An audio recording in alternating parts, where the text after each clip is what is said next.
ఇదండి snack recipe అయిన బియ్యం పిండితో రొట్టె. చాలా చాలా బాగుంటుంది. ఇది ఈవినింగ్ స్నాక్గా కూడా తీసుకోవచ్చు. జర్నీస్లో కూడా చాలా బాగుంటుందండి. మీరు చేసి రుచి చూడండి. మీకు కనుక వీడియో నచ్చినట్టయితే లైక్ చేయండి, షేర్ చేయండి, సబ్స్క్రైబ్ అవ్వండి. మా వీడియోలు చూస్తున్నందుకు thank you friends. Hi friends, ఈరోజు మా స్టైల్లో బియ్యం పిండితో రొట్టె చేసుకుందాం. 3 కప్పుల పొడి బియ్యం పిండి తీసుకోవాలి. 1 కప్పు తరిగిన ఉల్లిపాయలు, కొద్దిగా కరివేపాకు, 1/4 కప్పు వేయించిన పెసరపప్పు, జీలకర్ర 1 స్పూను, సాల్ట్ సరిపడినంత, 3 పచ్చిమిర్చి, కొద్దిగా అల్లం కచ్చా పచ్చాగా దంచి వేసేసుకోవాలి. పిండి అంతా బాగా కలిపేసుకోవాలి.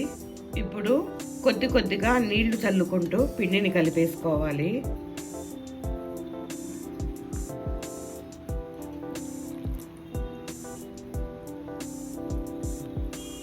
పిండిని ఈ విధంగా కలిపేసుకోవాలి. ఇప్పుడు రొట్టె తట్టేసుకుందాం.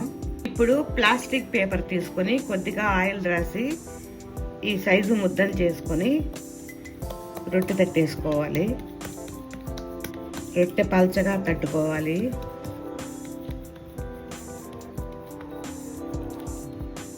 ఈ విధంగా రొట్టెని తట్టేసుకోవాలి. ఇప్పుడు రొట్టెని పెనం మీద వేసేసుకోవాలి.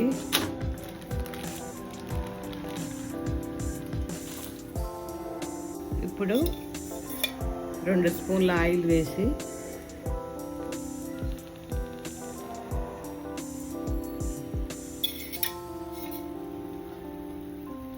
మూత పెట్టి రొట్టెని కాలనివ్వాలి. ఇది ఒకవైపున కాలింది, తిరగేసుకోవాలి. కొద్దిగా ఆయిల్ వేసేసుకోవాలి. రెండో వైపున కూడా కాలిపోయింది, తీసేసుకోవాలి.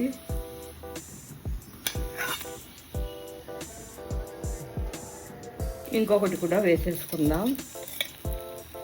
2 స్పూన్ల ఆయిల్ వేసేసుకోవాలి.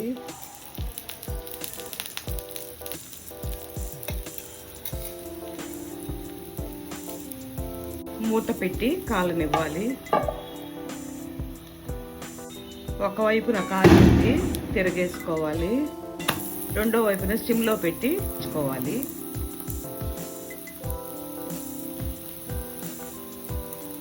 కొద్దిగా ఆయిల్ వేసేసుకోవాలి. 2 వైపులా ఎర్రగా కాల్చి తీసేసుకోవాలి. అయిపోయిందండి.